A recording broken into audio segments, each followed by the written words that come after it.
Hi, everybody. We'll just give it a second. We've got some people joining late.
Okay, everybody. I guess we'll get going here. We are, just a reminder, we are recording so that it is up and available later.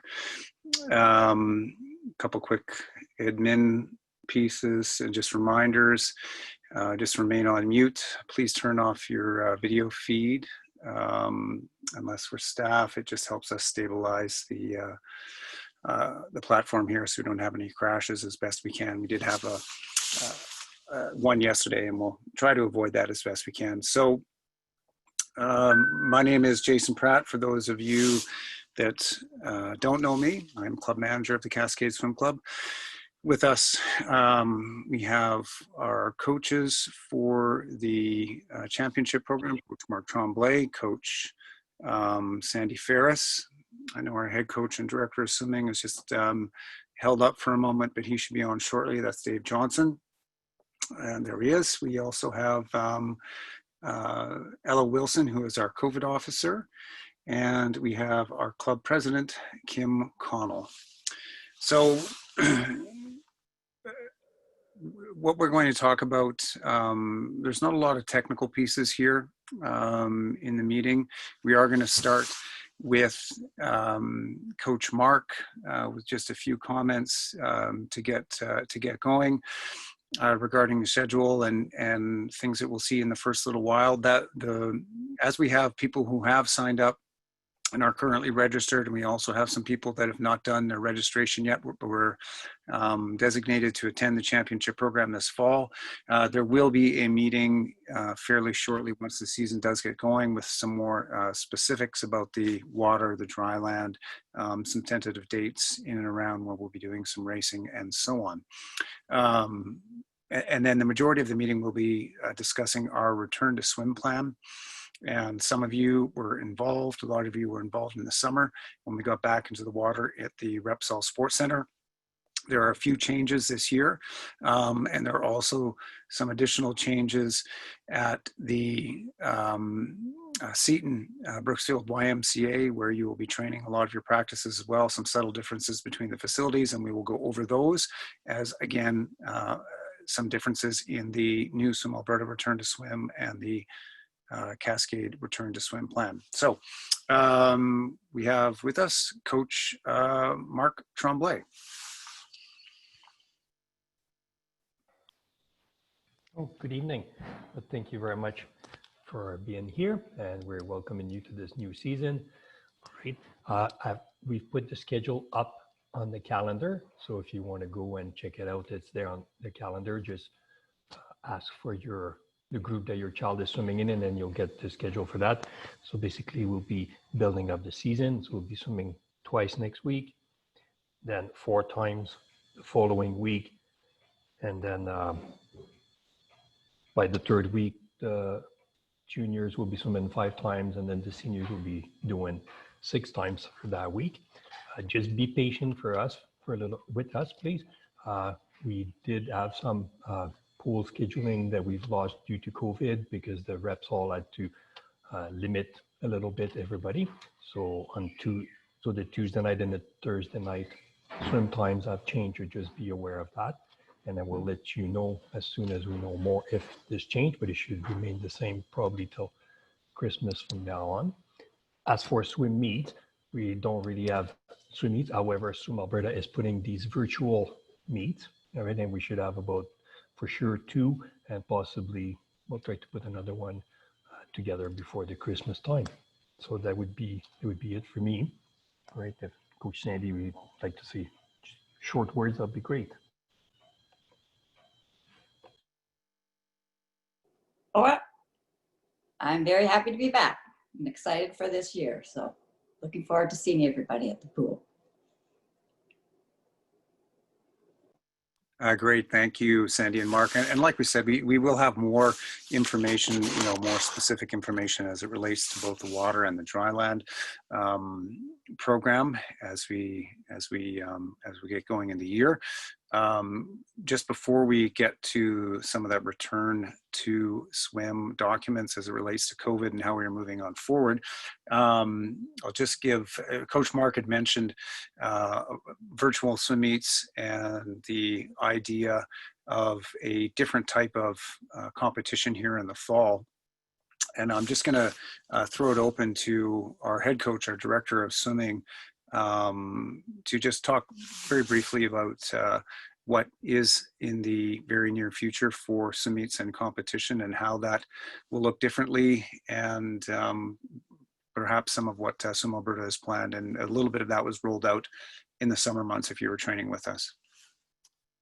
First of all, welcome to the call, and it's nice to see how many participants we have on the call.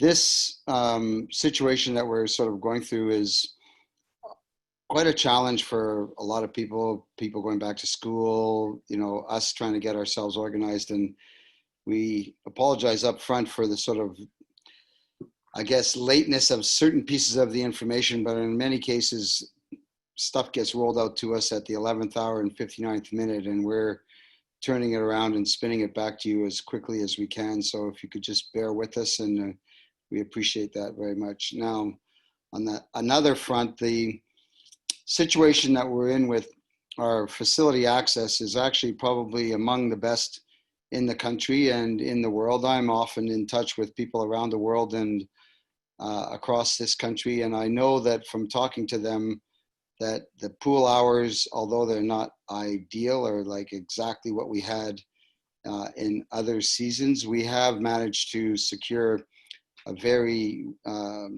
comprehensive section of training times and pool hours across the whole program. And I think that we can make any necessary adjustments to put the swimmers in a really good place come sort of as we come out of the summer and into the winter season and move forward. From the point of view of the sort of structure of the program, we're approaching it in the same manner as we would any season. There's a seasonal template, there's a seasonal training plan and construction of framework to move the kids along the continuum of improving their performances. And in respects to the competitions, our idea is to hold the competitions in-house at the beginning. But actually today, I had a conversation with Dr. Steve Norris, who's the technical lead for Swim Alberta, and discussed some plans with him to create some framework of return to competition for the provincial swim scene. And I know that they're working on it, and I expect that we will get some competitions happening down the road, first of all in-house, and then hopefully even before Christmas, we might be able to put meets together where, for example, this is just my idea, but we had 3 lanes for Cascade and a 2-lane buffer and 3 lanes for another team, or something of that nature, where team A sits on one side of the pool and team B sits on the other side of the pool. We swim our races. We use all manner of technologies available to us, electronic timing and so forth, and hopefully get some of that kind of dynamic into the program, because I think that's why the kids train so hard, and I think they need that for all the reasons, and we're going to try and work towards that. You know, nothing is guaranteed, and it's a fairly fluid situation, but I think we're in a pretty good place. That's it, Jake. Great, thanks, Dave. So we will get you that information as it comes to us, and much as Coach Dave was mentioning, a lot of final pool allocation from Canyon Meadows, from Repsol, as well as for the Brooksville YMCA came very late in August and early in September. And so while all along we were passing along that the training schedules in terms of days and hours will not be that different from what they were in the past, we weren't able to confirm that, and in large case it is exactly the same as it was before, and so we're pretty happy that we were able to secure that time.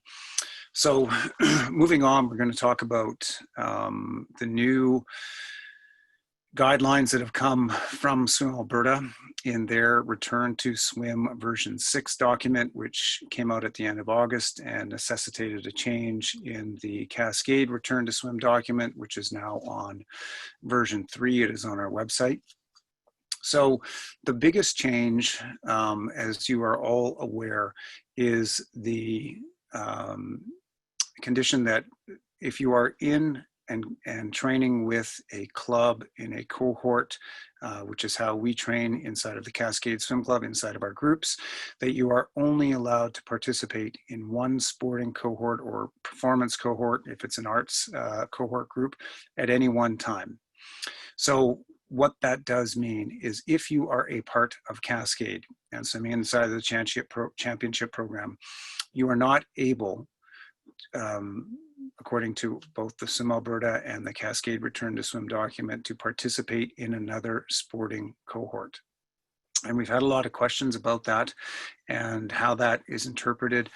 And, you know, Ella, I can speak to it, or if you would like to speak to how that interprets for things outside of sport, such as art or private lessons or music lessons, there is some subtle differences there. So. Sure. Hi, everyone. With regards to the cohort rule, just as Jason mentioned, we are a sport cohort of up to 50 people that you do not need to distance within your cohort. And the rule now is brought up, that mandated by Swim Alberta, is that during the season, for now, you can only join one sport cohort. So what that means is in this sport cohort, you cannot join anything else that's classified as a cohort, such as another sports team, such as hockey, ringette, lacrosse, anything in a large group in which you cannot distance. That said, there are instances now where individuals are taking once-a-week classes, such as a ballet class or gymnastics class or piano lesson, in which these classes are advertised as cohort friendly, as you are distanced with them, and so that is something that is acceptable to join alongside with being part of this cohort. It does not classify itself as a separate cohort. Okay. And Ella, also, we've had a number of members, because it is a great question. If you are unsure, reach out to Ella as our COVID officer and get some clarification around that. And we would encourage you, if that is something that potentially your swimmer is also involved in piano lessons or something like that. If you're unsure, please reach out to Ella and she can help you navigate your way around that. Because again, this is all very new to us, just as it is to all of our athletes and all of our members. So that is the largest change inside of the rules around the Return to Swim document. The other changes are more venue specific. If you're at the Repsol Sports Center last year, and you'll be back again this year. There really is not a lot different. The one exception being is that they do have on-deck showers for after training, whereas before that was unavailable. They are putting in on-deck, sorry, not on necessarily on deck, but off deck locker room access, not the locker rooms per se, but they've started to use some of those classrooms for after workout for the athletes being able to get dressed before they go to school. Well, in your case, before they go home. We do not have all of that information just yet. They've, other than they have on deck showers, we don't have information on the post-workout changing space for our athletes, although we've been assured that it will be coming very shortly. The other difference is, and these are facility differences, at the Seton YMCA, there is a, instead of entering the facility from an emergency exit, the swimmers will all meet up at the front desk with their COVID marshal, which in this case in the morning will be your coach. And at that point, when everybody is there, the coach will lead them down to the pool. The swimmers are able to use the locker room on the way in and the locker room on the way out at Seton. It's just at the Repsol Sports Center that you are not, okay? In the event that you end up at Canyon Meadows for whatever reason, for an odd workout, let's just say that we are having to make up some time, or one of the facilities is closed for a certain period and we're at Canyon Meadows, there's some subtle differences there and we'll let you know what they are. Essentially, there's locker room access on the way out, but not locker room access on the way in. So again, the change is, and the difference is at Seton, everybody is meeting their coach at the front desk before they make their way down to the pool. And you can use the locker rooms on the way down, and you can use the locker rooms on the way out, okay?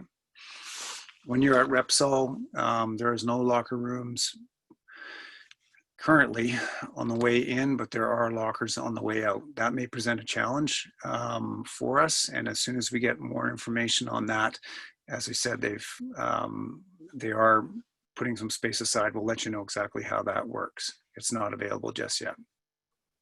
So that's the big differences really in the return to swim. That one cohort, which has come to us from Swim Alberta, as well as the different ways we're accessing the facility and different ways that, or sort of different access to locker rooms at both. The other piece that we have as it relates to, and Coach Marc just made a point, and I'll just reiterate that, it is a 15 minutes prior to the beginning of practice time. That's when, Marc, you're going to have everybody meeting up at the front desk and the coach before you go down. Yeah.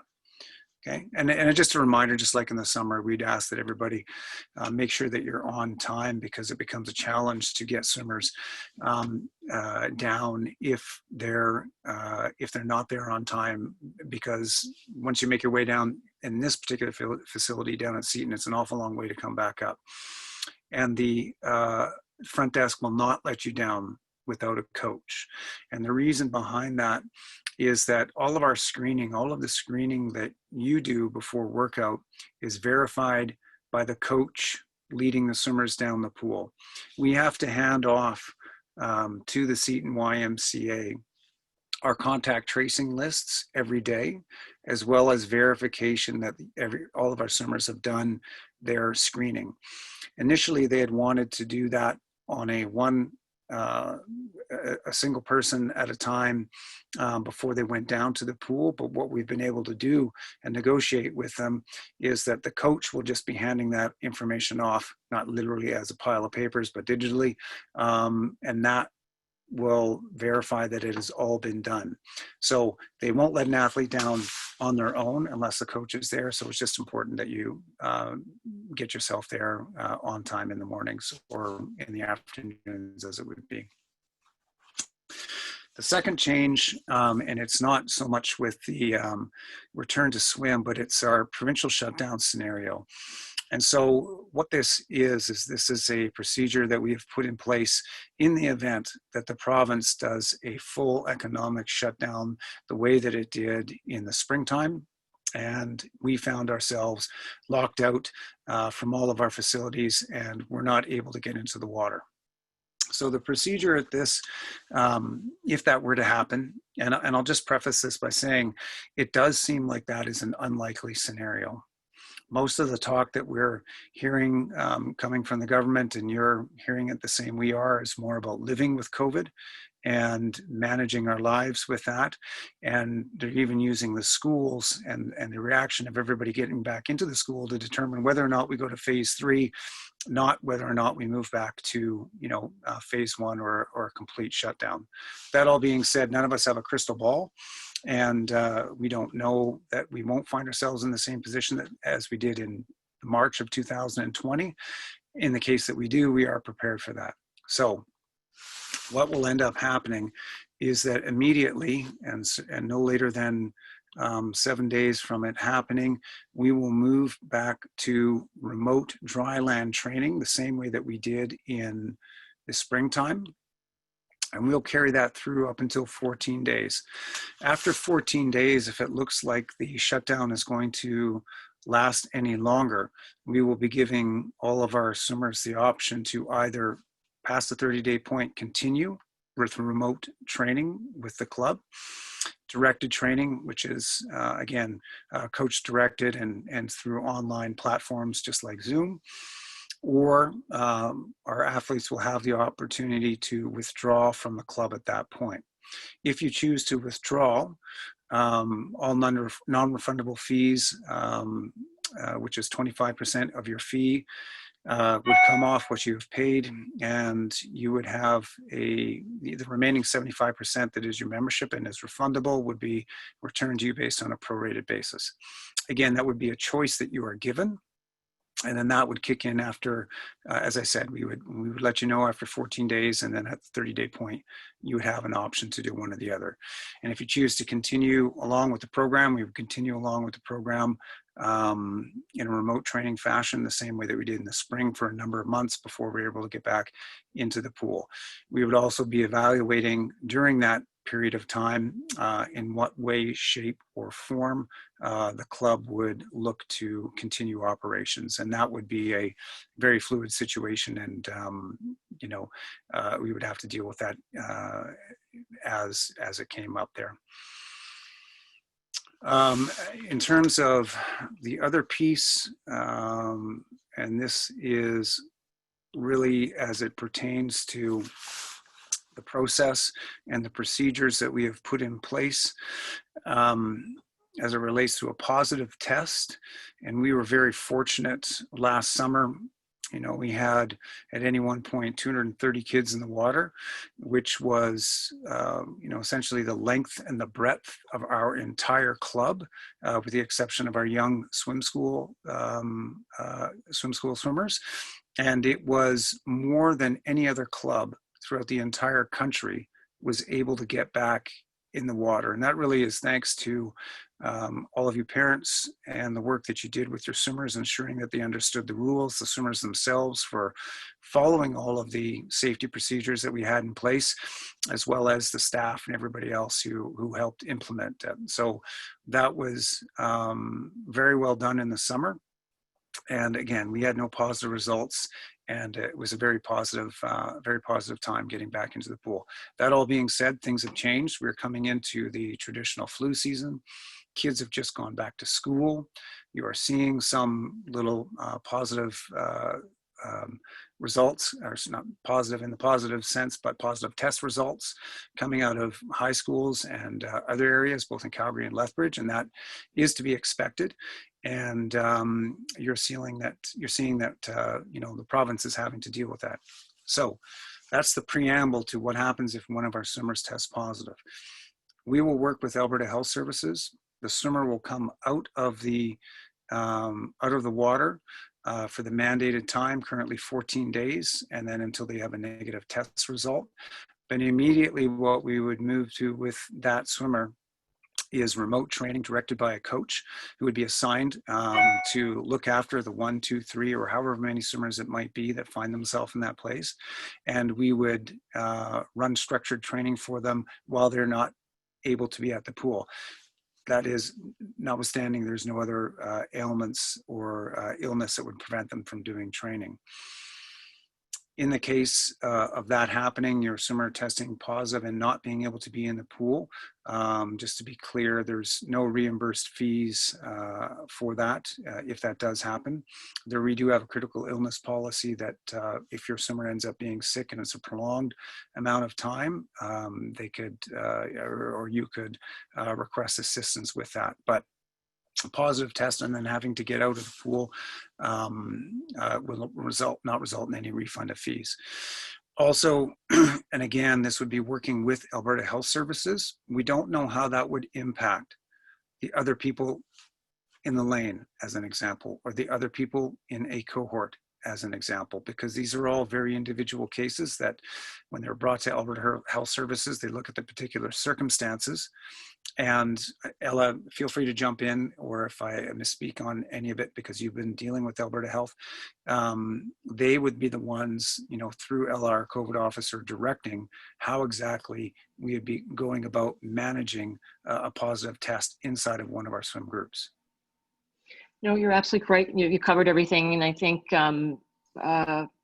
based on the crucial part of what happens with that is our daily health screening forms, in which that will be used as a contact tracing mechanism to help Alberta Health source what contacts would be affected by if there was a positive case. But everything else you've said you've covered that. Okay, great. So if in the case that, let's say as an example, there was a positive test result out of lane number 4 in the junior championship program, a swimmer test positive, and that meant potentially, it does mean potentially that the other swimmers in that lane might also have to be out of the water for a certain period of time. Again, that would be something that we'd be directed to do or through Alberta Health. We would also provide structured remote and online training for those kids through the period in which they do have to isolate, quarantine, or be away from the program. And we would manage that the same way if it was just an individual or the lane.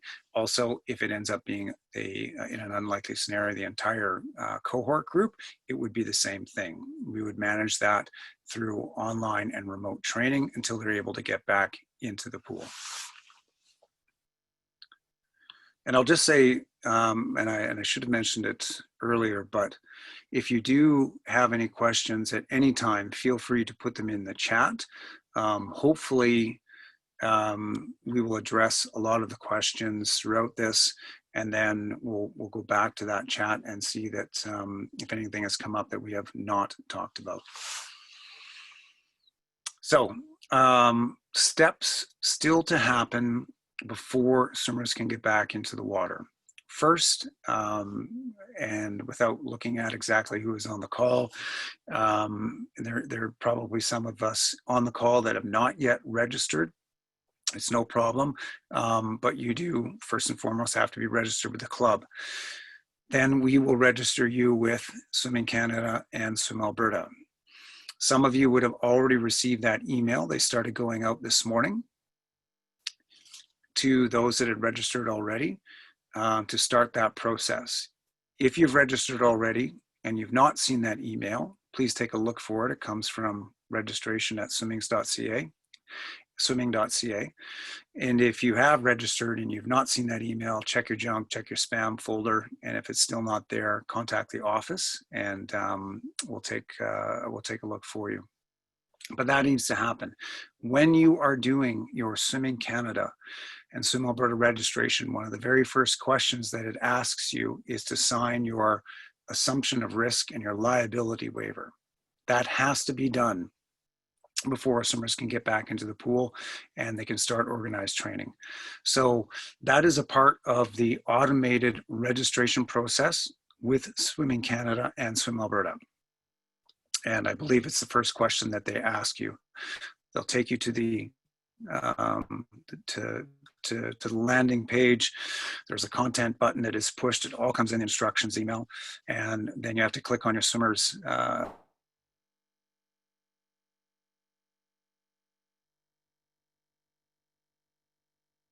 one, and it's automated from that point on. So those things all need to happen. And I'll just circle back to a point that I made and understand that different athletes and different families have different circumstances, and some people are still considering whether or not they are looking to swim this year. And we understand and appreciate that. Just understand that the process from you registering with us to us registering you with Swim Alberta and you finalizing your Swim Alberta, Swimming Canada registration through the link that is sent to you, it's a somewhat manual process, and it typically takes 24 to 36 hours to get done. So if you, and it's not meant to put anybody off or feel like we need you to rush to do what you're doing if you're still having to make a decision whether or not to swim. But if you do it on Sunday, as an example, or the weekend, it does mean that we're not going to get to it till at some point Monday, and then just the process is a little bit delayed. Your first workout's not for a few days until next week, so that shouldn't be too much of an issue, but it's just more of a heads up that that process does take a couple days to completely tie off on. So right now, I'm going to take a look at any questions that we have that have come up.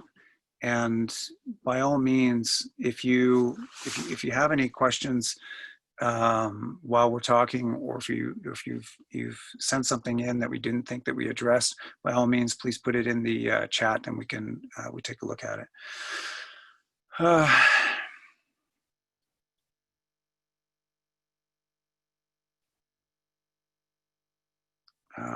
So Mark is asked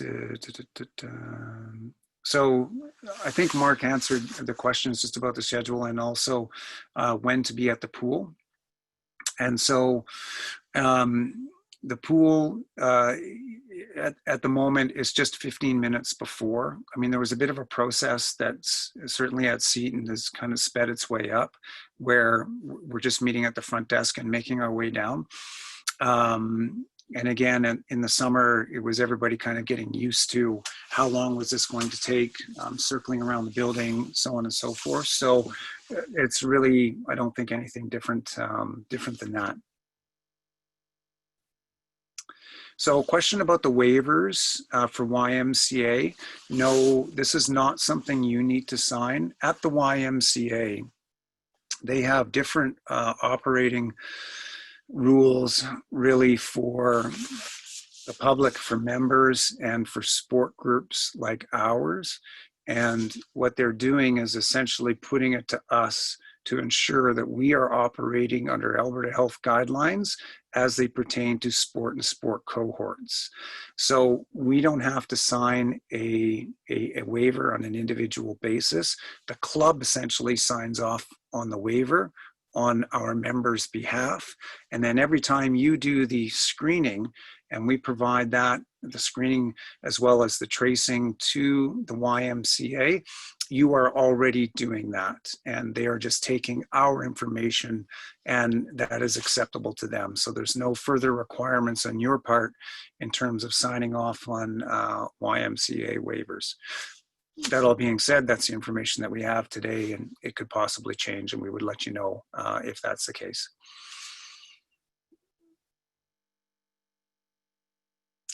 Okay.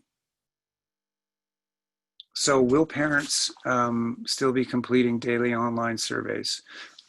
Yes. So the surveys need to be done every single time we go to the pool. And the procedure will be to do your form the night before. We will make it available in the you know, if you, for whatever reason, are late in doing it, we will try and remind you. We'll make it available for you to do on site as a last sort of case. But it does have to be done before every single practice. It is a step, doing it by a form and doing it every single day that you're going to the pool. You don't have to do it on days that you're not going to the pool, is a step that is a little over and above minimum requirements. But it also, our contact tracing is tied into that screening questionnaire document.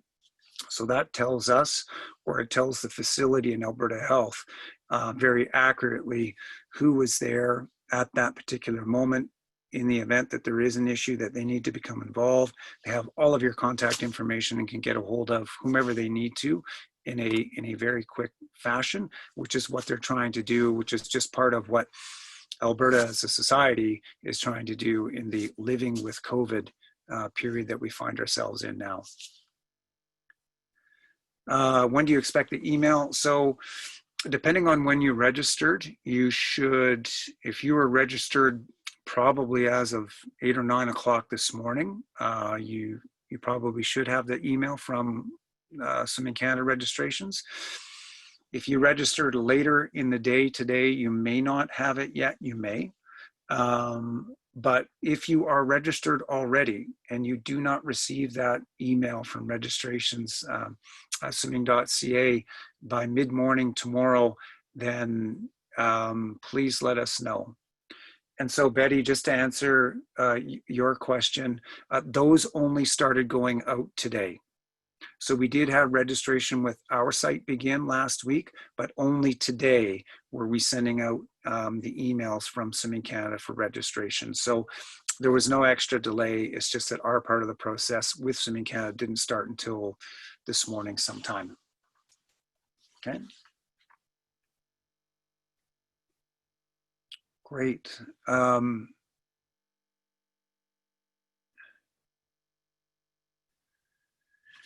Mark, is there any more that you'd like to talk to in terms of the schedule? I actually didn't look to see how many weeks you've put up on the calendar, but there's a question here for just confirming maybe the regular week-to-week calendar for junior championships.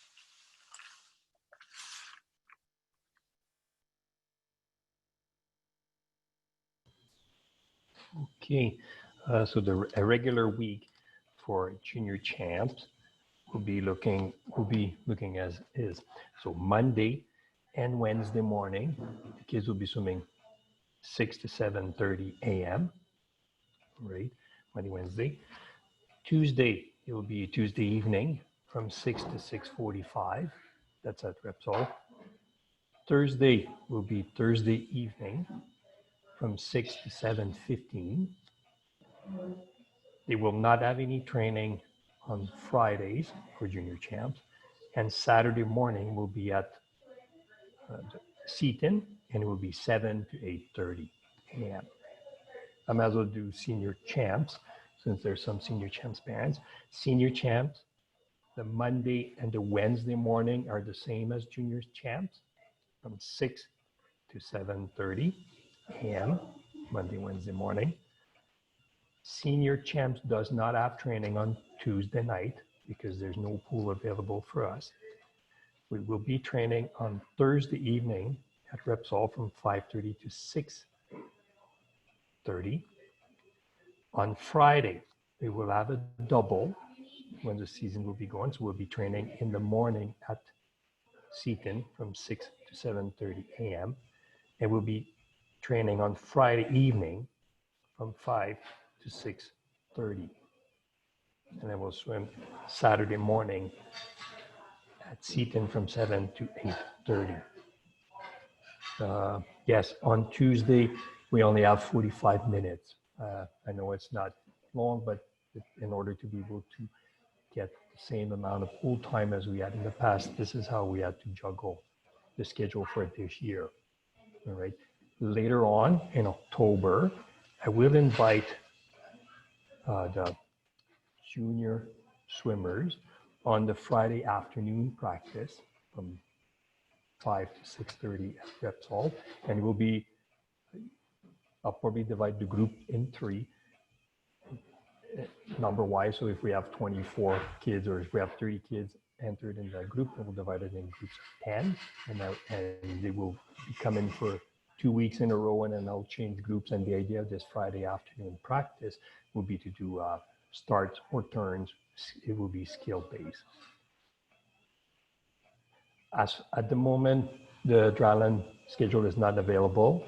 However, we will follow up once we have a better idea how we can do it at Repsol if possible, or perhaps it's something that we have talked about maybe doing online, since we were very successful in the spring to be able to do dryland online. So that may be a possibility that we will do this year. So we will let you know when we know more about that. Jason, do you think that answered everything? Yeah, thank you, Mark.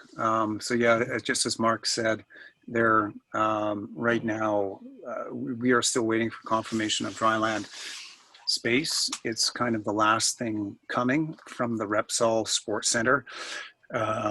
We've been going back and forth with them all over the last couple of weeks, and just as recently as about 3 hours ago, they sent us another request to relook at space and space needs as it pertains to dryland. So unfortunately, we just don't have an answer yet back from the facility. And we have looked at, as Coach Mark was saying, potentially some different options at either remotely or Seton, but we're trying to keep, again, as best we can, a similar schedule to what we've done in the past. So we are working with Repsol in trying to get that organized first and foremost. And there was a question, just in case not everybody's looking at the chat box, but will we be swimmers in the same lane? Yes, currently that is the practice that we are going to continue the same way as we did in the summer. And really that's to mitigate as best, it's just a mitigation measure in the event that we do have somebody that has either symptoms or gets sick, just by limiting exposure rather than having athletes move around from lane to lane to lane. It's not a requirement by Alberta Health because we are operating as a cohort, but when we can, and as often as we can, we will be working to distance the kids or mitigate as much risk as we can by having them stay and train with a certain lane mates on a regular basis as opposed to moving around from lane to lane. Yeah.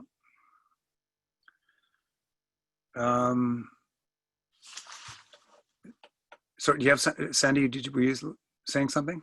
No? Okay.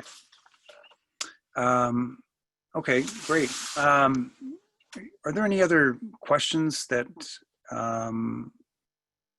that people have on anything that we presented? No? So far? No. Are there going to be more coaches? Yeah, sorry. And actually, I did see something back up there. So we always determine our coaching complement based on the number of athletes that we have in the water. So typically they're, depending on whether the groups are training separately or the groups are training together, based on numbers, there's, I mean, obviously, if we're swimming a smaller pod of 5 or 6 swimmers, there's only a coach, but typically this program runs with 2 coaches, if not 3.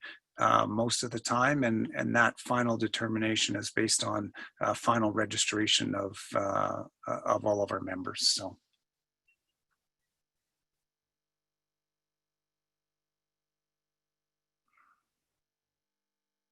okay.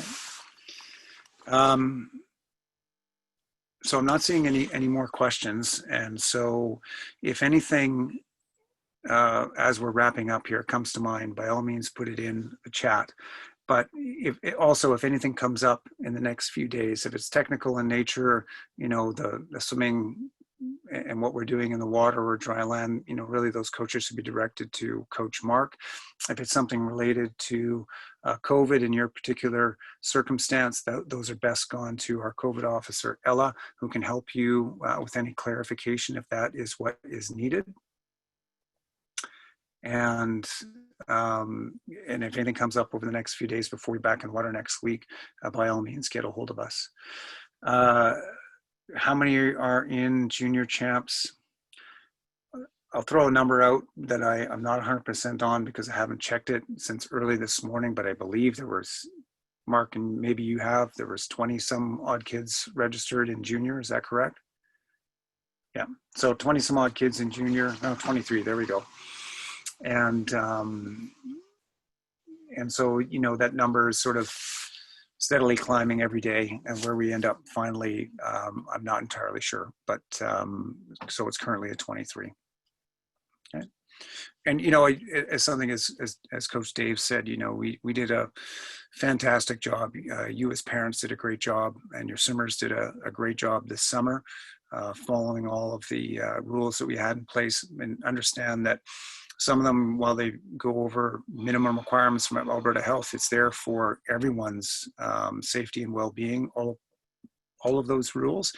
And we appreciate you working with your swimmers in order to keep not only your swimmer, but their lane mates and their cohort groups as safe and healthy as we possibly can. And we will carry on in this sort of manner as long as we've been told that we have to, and as long as it makes sense inside of the club. So I guess that's really about it. If a final ask for any questions, if not, we'll work to wrap this up. And thanks again for everybody taking the time. This video will be posted. It may be edited just to potentially bring in some of the information from the other groups, because some of it was specific to those that are only training at Canyon Meadows and so on, just so that we have one video reference point as opposed to a half dozen of them. But it'll go on our YouTube page first. There's one up there from earlier this week. And if you joined late or you have questions or are still looking for clarity, you can go and skim through the video that is already currently there. All of the information should be the same. Okay. Not seeing any more questions. We'll wrap it up. Thank you very much for your time, everybody, and look forward to seeing you all at the pool in the very near future. Thanks again.